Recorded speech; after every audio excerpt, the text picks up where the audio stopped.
Alors Frédéric, à nouveau, tu es sur mute.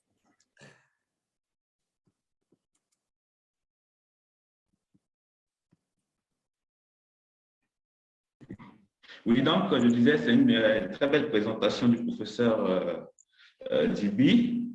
Et nous allons, avant d'aller sur le dessert, nous allons revenir en fait avec le professeur Ba pour nous faire sa présentation.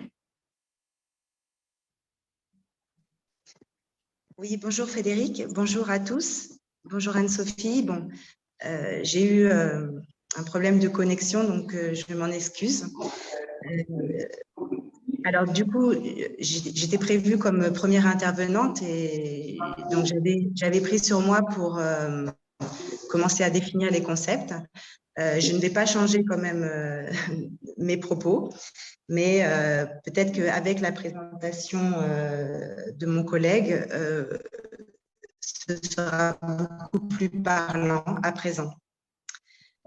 Alors, chers auditeurs, j'aborderai donc le thème de l'innovation et de la RSE en contexte africain, en commençant par préciser le concept d'innovation, son intérêt et les conditions de sa mise en œuvre en entreprise.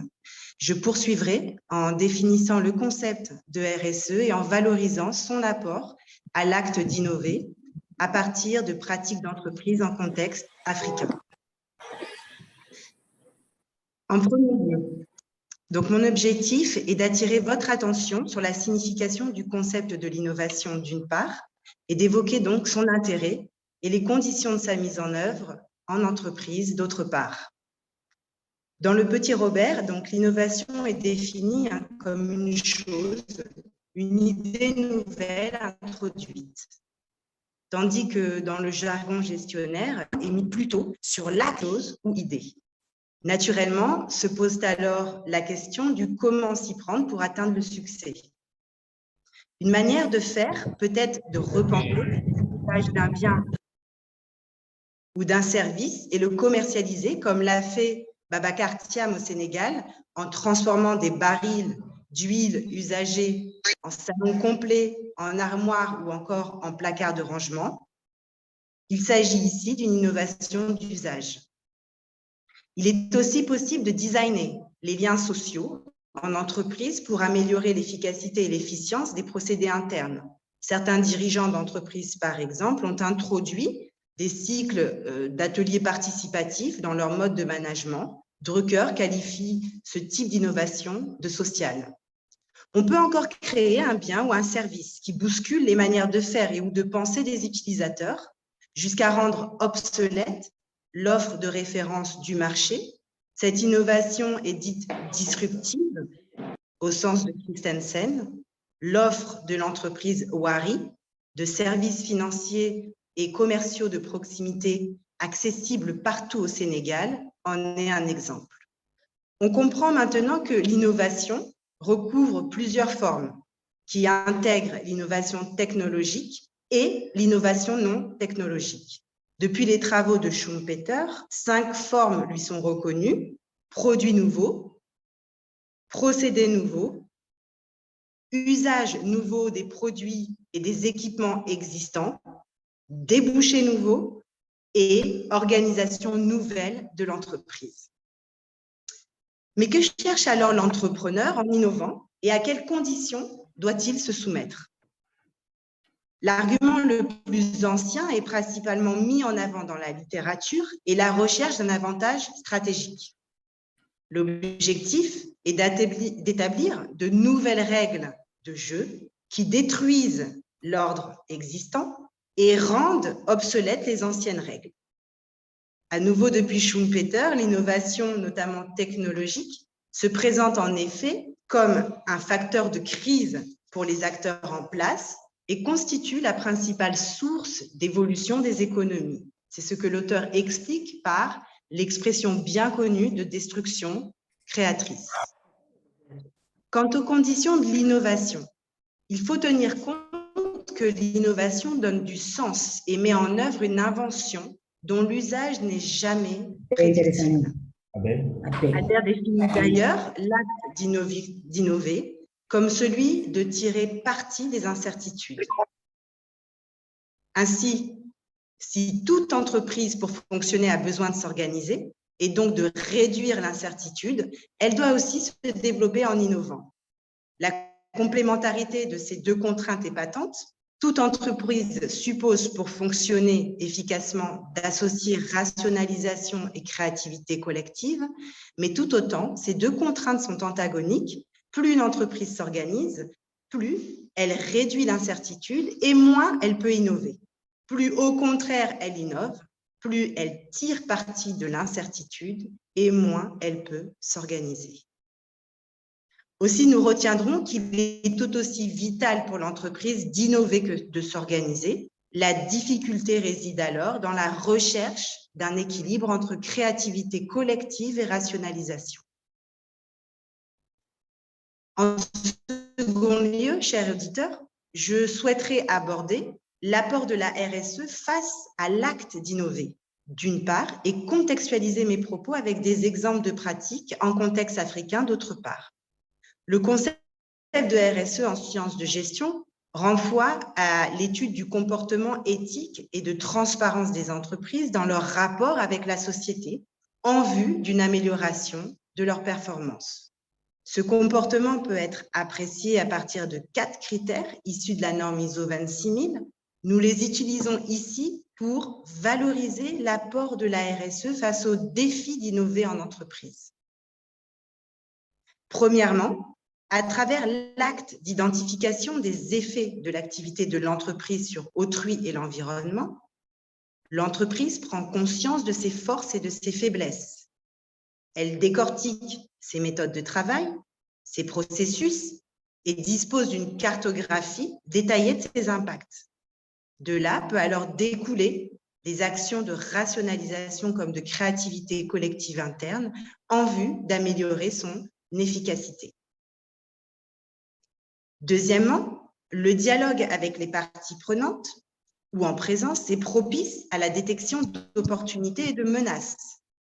Il renforce les liens de confiance entre partenaires et favorise de nouvelles formes d'organisation en entreprise, de nouveaux débouchés, etc. Troisièmement, la recherche de conformité aux normes et cadres législatifs encourage à l'anticipation de contraintes à venir. Quatrièmement, l'intégration d'une culture RSE favorise le phénomène d'apprentissage et d'appropriation en interne, lequel se manifeste notamment par le développement d'astuces professionnelles. Du coup, on comprend qu'en entreprise, la RSE et l'innovation sont intimement liées. L'apport essentiel de la RSE est d'élargir le spectre de l'innovation qui finalement se présente comme un phénomène collectif, banal et ordinaire en entreprise. Collectif, car les utilisateurs, ceux confrontés à l'usage de la nouveauté, sont les véritables innovateurs.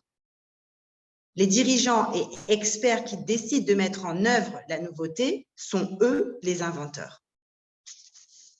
Banal et original, parce que l'innovation prend corps, sens et utilité à l'occasion des innombrables modifications qui concernent autant les techniques de production que les outils de gestion en entreprise. Qu'en est-il à présent de l'articulation RSE et innovation en contexte africain? Le tissu économique africain se compose essentiellement de micro-entreprises évoluant dans l'informel, habituées à agir avec débrouillardise, frugalité ou encore agilité. L'origine de ces caractéristiques s'explique par divers facteurs, dont un essentiel, la pauvreté. Dans ce contexte général, l'innovation repose moins sur la technologie que sur l'ingéniosité des membres de l'entreprise à mobiliser leur réseau de connaissances pour atteindre le succès. Cette ingéniosité s'incarne par la mise en place de coopérations entre entrepreneurs et parties en présence. Par exemple, Salle explique dans ses travaux comment se créent, se structurent et se développent des comportements coopétitifs entre cordonniers du marché Tilène à Dakar pour accéder à des marchés internationaux. On peut aussi évoquer l'émergence de formes organisationnelles multipartites, comme les mutuelles de santé, les systèmes de tontine ou l'émergence d'associations visant à soutenir leurs membres en cas de nécessité. Dans ce contexte, la RSE se présente comme un moyen de maintenir le réseau de relations de l'entreprise. Elle rime avec croyances religieuses et valeurs présentes dans le pays. Elle se caractérise par des pratiques d'ordre social et philanthropique.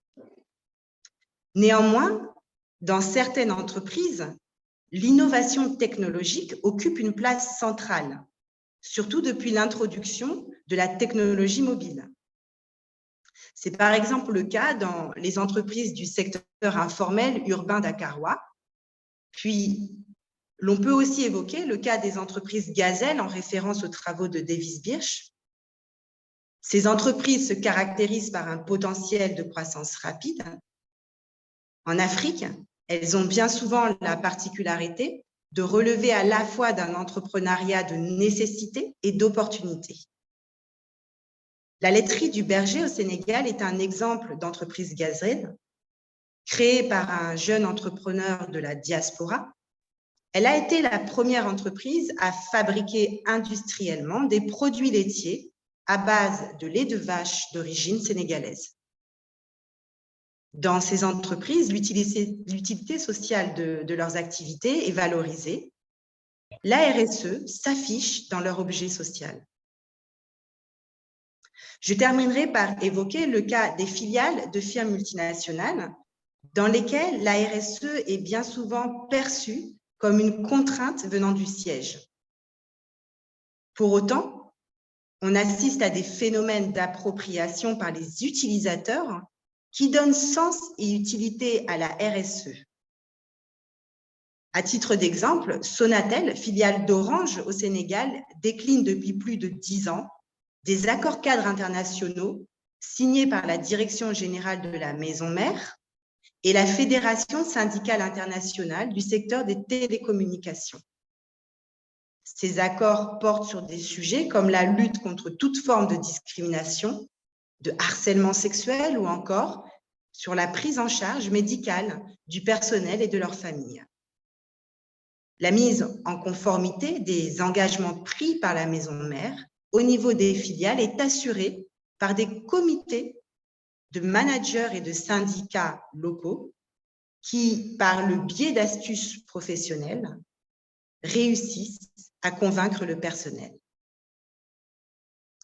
Ainsi, chers auditeurs, à travers cet exposé, j'espère vous avoir donné des clés pour mieux appréhender l'articulation innovation et RSE en contexte africain.